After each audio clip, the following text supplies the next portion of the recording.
Welcome, I'm Tiffany Wong, and here's what happened this week. Taiwan People's Party founder Wen-je was offered bail on Friday after a year in detention. The former Taipei mayor's bail stands at over $2 million. The opposition leader has been under investigation for corruption and embezzlement, which could result in 28 years behind bars if found guilty. While out on bail, Ko would not be allowed to leave the country or contact others involved in the case, and he would have to wear an electronic ankle monitor. On Wednesday, China held a major military parade commemorating the end of World War II. That parade was watched around the world and has caused heated debate here in Taiwan. Cadence Carranza reports.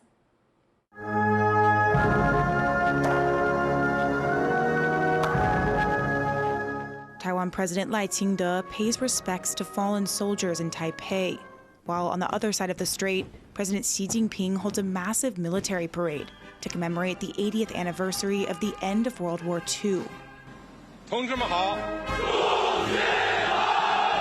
The way Beijing marked the date has stirred debate in Taiwan.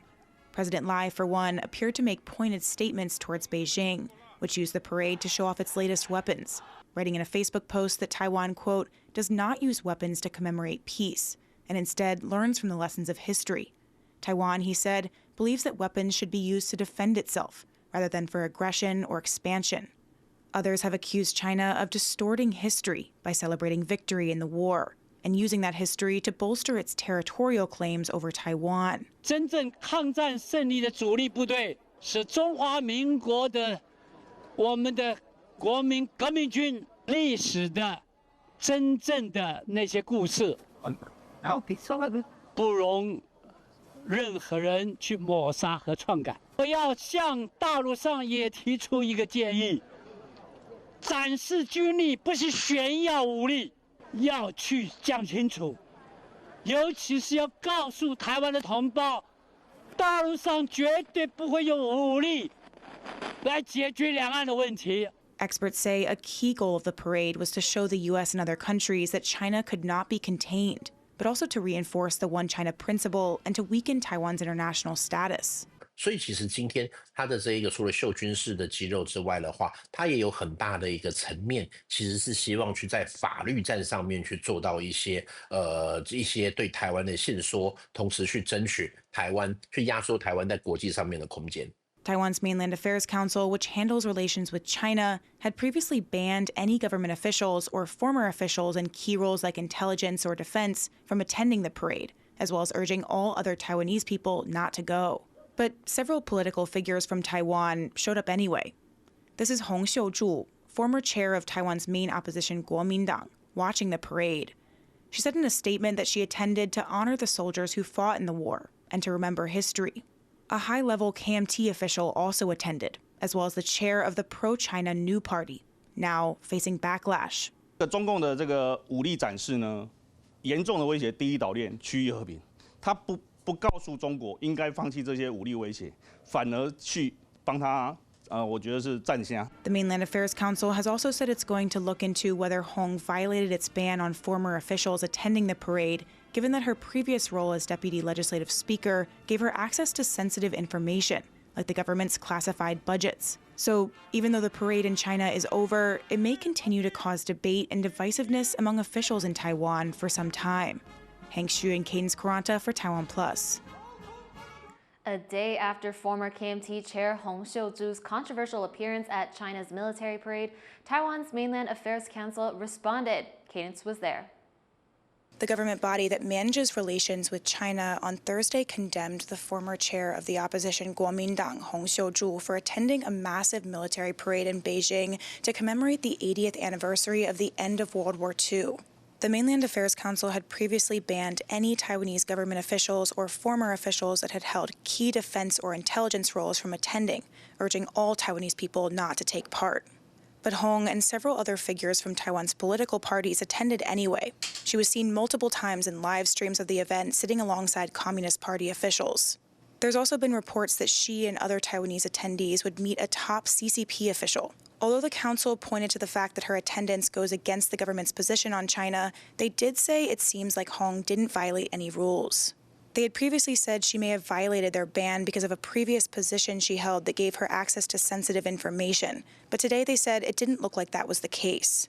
There was also controversy around a number of Taiwanese entertainers who shared a social media post from CCTV about the 80th anniversary of the end of World War II and the parade. That's gotten attention because the council has been investigating the influence of the Chinese Communist Party on Taiwanese entertainers. It recently issued warnings over a number of artists resharing a pro-unification post from CCTV. But this time, the council said it doesn't seem like these posts crossed any lines. 其实两岸之间，所谓的合作行为哈，对我们来说最重要的是，你有没有这个合作行为有没有贬损到中华民国的地位，有没有要消灭中华民国的主权，然后有没有要鼓吹用武力来解决两岸问题。 But they said that this is just their preliminary conclusion and that they would be continuing to look into the incident. Fu Huaheng, Andy Xue, and Kane Squaranta for TaiwanPlus. Taiwan has condemned China for drilling in its exclusive economic zone in recent months, and it's demanding an explanation from Beijing. Alan Liu reports. An unusual response from Taiwan's presidential office, condemning China for its recent drilling in its exclusive economic zone, also known as EEZ. It comes after a report by U.S. think tank the Jamestown Foundation, which says at least 12 oil and gas vessels and permanent structures were spotted in Taiwan's EEZ in July and August. The report says the rigs are part of Beijing's broader campaign to erode Taiwan's sovereignty. The presidential office says the actions violate international law and China should provide a clear explanation. 违反了国际法律的规范，也严重冲击国际秩序，即刻停止在我国在内区域各国经济水域从事非法设置与开采的活动。 Yet some analysts say that Beijing's actions are economically driven. 问题不单单只是在这个针对台湾或说挑战台湾的管辖权的问题哈。中国因为经济下行，它要寻求战略性资源的增储上产，有了这样的一个比较侵略性的这种经济作为。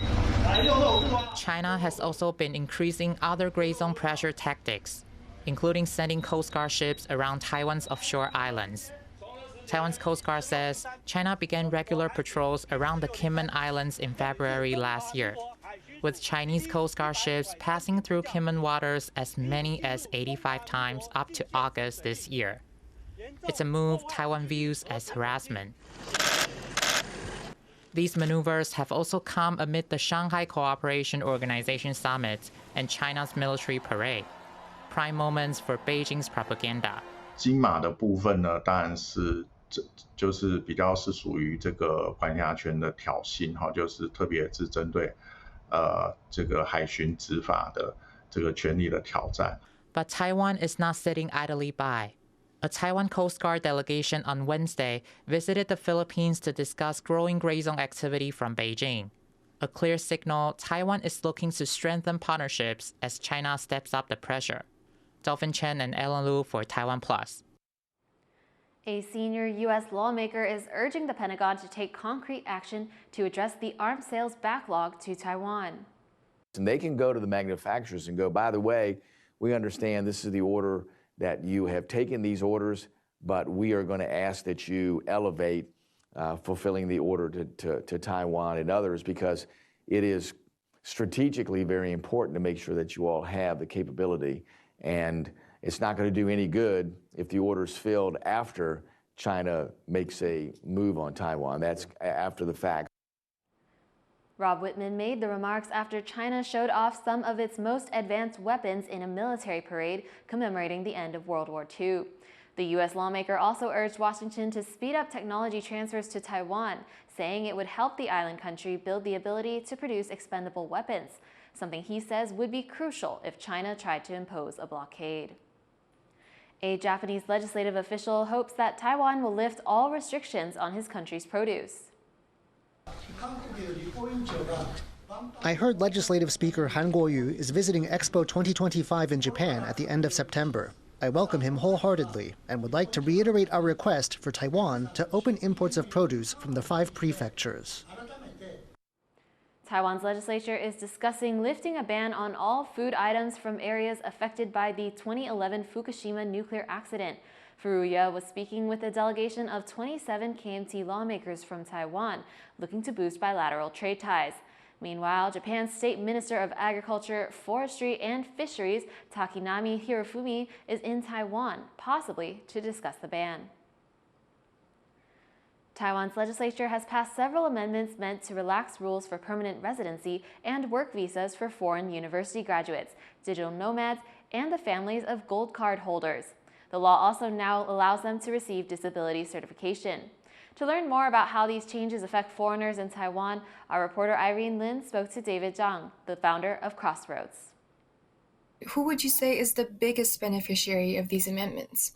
If you look at the amendments, it actually kind of spans across different kind of demographics of immigrants. What you should see is as a progress of extending it bit by bit, rather than a focus on one particular area, and particular focus. Yes, there are benefits to people who are long-termers, but there's also, you have to see kind of talent circulation as one big cycle about the people who are coming and the people who choose to stay, and kind of along the lines of how do we make those processes easier and more open for people along that process. Now let's talk about your campaign for disability inclusion for foreign residents. What kind of people have you worked with? The first person who actually kicked off this initiative that brought it to our attention, his name is Oliver, and he was a French national living in Tainan. He was onset by a sudden case of ALS, and very, very severe, basically rendering him from a completely autonomous individual in Taiwan, and over the course of a year, completely immobile and dependent on his the family of his former girlfriend's family to take care of him, because he had nowhere else to go. He had Taiwan was already his home. He's already been living here for decades. He was unable to afford a lot of financial expenses that were piling up due to his treatments, and his inability to access even something as simple as a free wheelchair or a wheelchair, because he could not prove he was disabled without the official recognition. How would the amendments benefit people like Oliver? We were able to first open up disability certification last year and convince Ministry of Health and Welfare to open it up to people from countries with a reciprocal relationship. However, that was an administrative move. With this current reform, it cements into law. Not only cements into law these protections, but also opens it up to people from any country who are permanent residents, who are foreign professionals, and who have lived in Taiwan for 10 plus years. Apart from disability certificate, I understand that getting government subsidies requires household registration. How does that work for permanent residents here? So currently, according to the law, only naturalized or citizens of Taiwan are able to acquire household registration, which is huji. Unfortunately, even people who are able to acquire disability certification are finding themselves without household registration, and inability to be able to access a lot of very main services and assistance that are actually open and available for people with disability in Taiwan. You'll find that a lot of financial subsidies relating to help in paying for expensive medical equipment or treatments are still unable to be accessed. The reasoning for this, according to the Ministry of Health and Welfare, is that if you don't have household registration, they have no ability to, gauge their assets, because a lot of these subsidies are based on an individual's financial assets before it's calculated. So it's still a gap. However, they're able to qualify for certain services and benefits, such as something as a disabled parking permits, and at least recognition by their medical providers that they do have a disability. That was David Zhang, founder of Crossroads in Taipei. Thank you for watching Here's What Happened. Finally, take a look at Ghost Festival rituals performed by local residents in Hong Kong. I'm Tiffany Wong. Take care and see you next time.